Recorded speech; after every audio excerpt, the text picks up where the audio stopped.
sparka.com/SEO. Sparka.com/SEO, Advanced Google SEO for MBAs. Now this is going to be an advanced MBA level Google Search Marketing Strategy overview.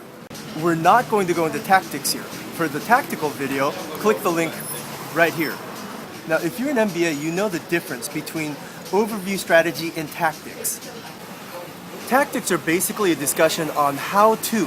It doesn't tell you why you should do something. It doesn't tell you what to do if the conditions change. It just tells you how to do something that you're looking to do. For instance, how to get links from tons of websites, how to get links from bloggers. A strategy discussion is about why something has to be done that way right now.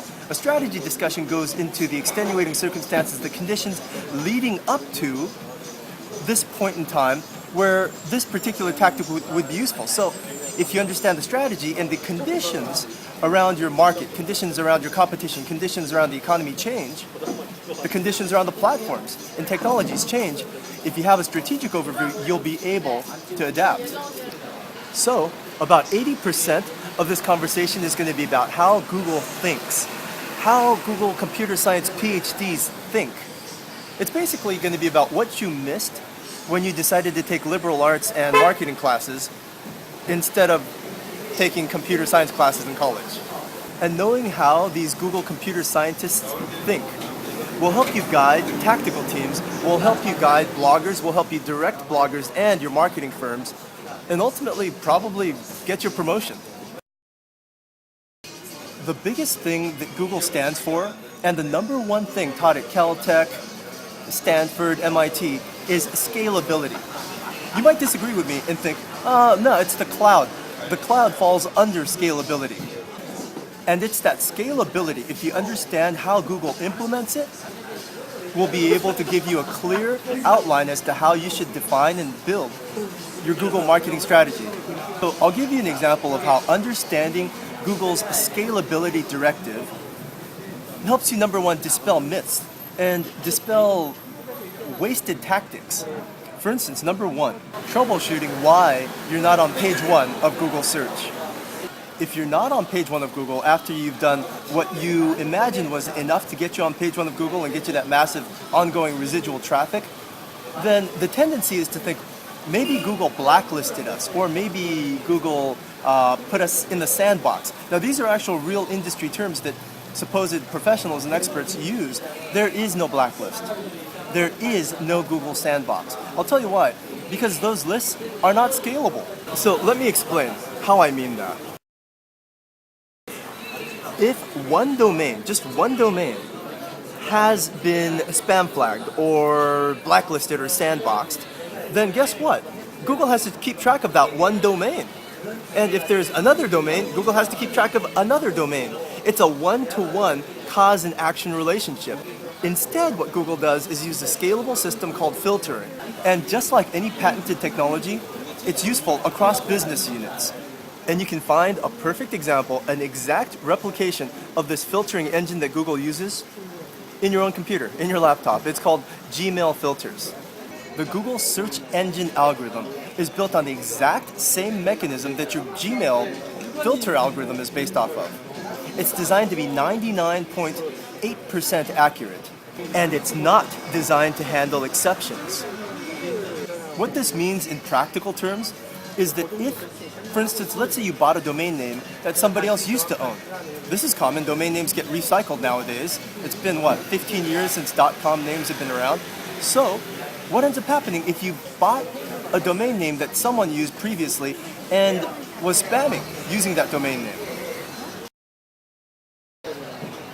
And what if it ended up supposedly being sandboxed or blacklisted, as some fear or contend? Does that mean that your corporation just wasted $20,000, $30,000, $50,000 buying that domain name because some guy 5 years ago did some spamming regarding that domain name? Absolutely not. Because again, that would mean that Google would have to keep track of data. Although it does keep track of cache, it would mean that Google would have to keep track of metadata for years and years and years and years. So instead, there are two actions you can take. You can either wait for a month or a year or 2 years until all those spammy sites linking to your website disappear and fall off the grid, in which case you won't get caught in that trap anymore, that filter trap that Google's algorithm defined. Or you can simply start optimizing and pointing links to your new domain that you just bought under a totally different category. So let's say, for instance, your website was fastcars.com. And no matter how much SEO work you do, blogger outreach, PR you do, legitimate content marketing for search engine linking you do, you don't show up anywhere on the top 100 pages of Google for Porsche.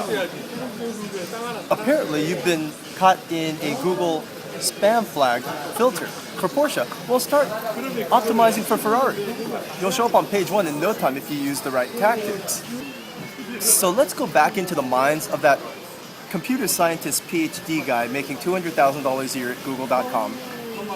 What would happen if he came up to his manager and said, okay, I've got a new algorithm that makes it even easier for people to find the right website the first time. People will actually start clicking that I'm feeling lucky button. His manager will say, okay, so what's required to implement this? And if the computer scientist guy says, well, we're going to have to change our algorithm, our filter, and for every month and a half that we're online, to accommodate the new blogs and the new websites, new YouTube videos that keep coming up, we're going to have to buy 50,000 servers a month. What do you think his manager is going to say? So you see where I'm going with this. These computer scientists, PhD guys are going to go up to their managers, their directors, and propose an algorithm change every time there's a penguin update, a panda update, any one of these zoo updates. They're going to propose a change that says, and you know what? We can throw away our legacy servers. We can throw away half of them if we use this formula. And we're going to be able to use half the bandwidth around the world. And next thing you know, Google's going to be putting their entire cache and index database up on the cloud. On the inside, operationally, Google's driver is scalability. But on the outside, its main driver is relevance. When Google serves up a result for any search worldwide, the first thing it does is look for credibility cues. Google is looking for credibility cues as to whether this particular link should or should not appear on page 1. So all you have to do is figure out what kinds of links Google considers the most credible and just get a bunch of those links to your website. Now, to do that, let's go back up about 7,000 feet. If you read Google's press releases to their shareholders, you'll know that their number one strategy for continuing to grow, well, besides media, is regionalization and localization. Oh, and I should add personalization.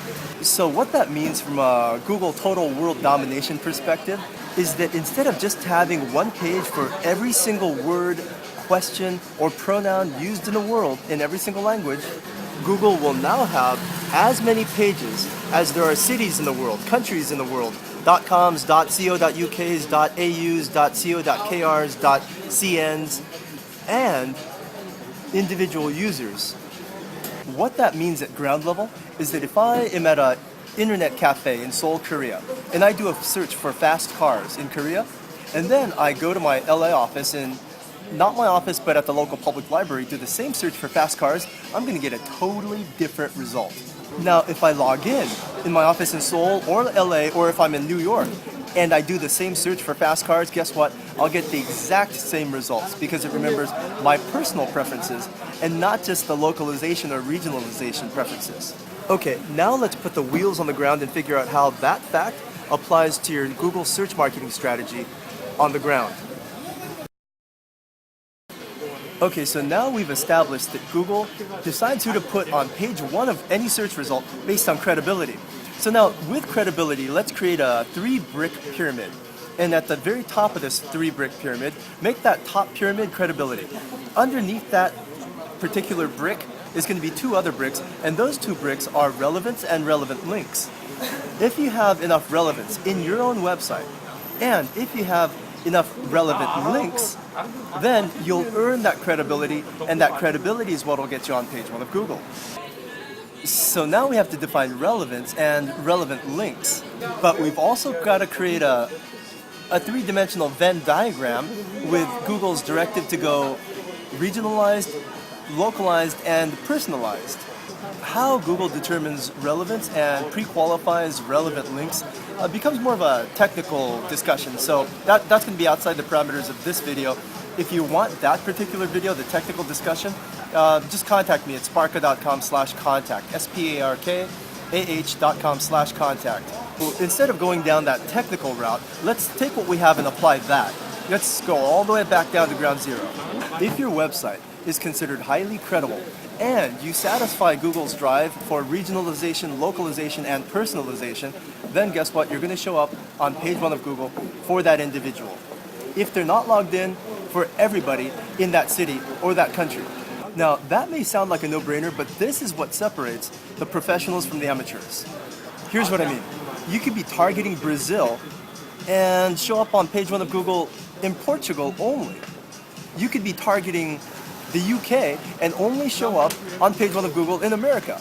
And you could be targeting, I don't know, South Africa and show up in Google search results in Holland, the Netherlands only. Here's why. Those 3 country pairs that I mentioned, they share totally different geographic locations, but they share the same language. And in computer speak, they share the same syntax. So what that means for you is that you might spend months and months spinning your wheels, earning links from bloggers, doing PR, spending a ton of your corporate marketing budget, getting links to your website, just to have your website appear in page 1 of Google for a totally different country, where you don't even have distribution.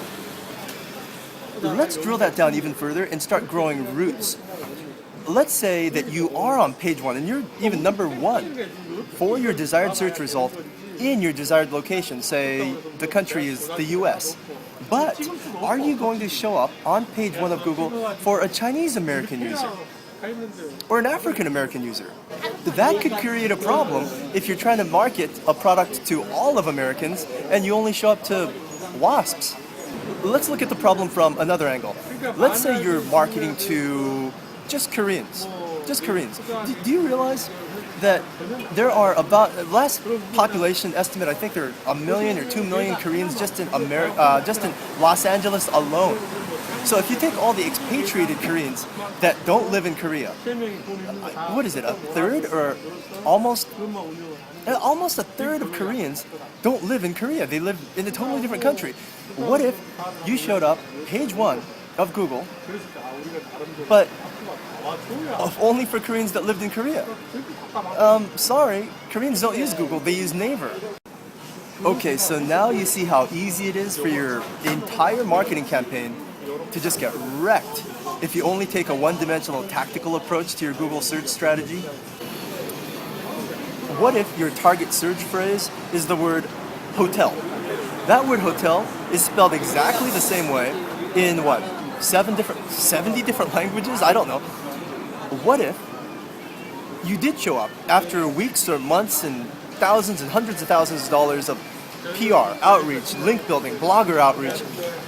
You ended up on page 1 of Google, number 1 of Google, for a search of the word hotel, but only for Spanish-speaking people in Costa Rica. So basically, before you even begin your search marketing campaign, you're going to have to define your country, your Google server, your demographic, and your user profile, and then figure out how you're going to communicate that criteria to Google.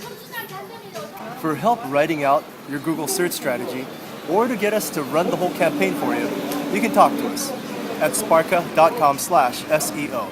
SPARKAH.com/SEO.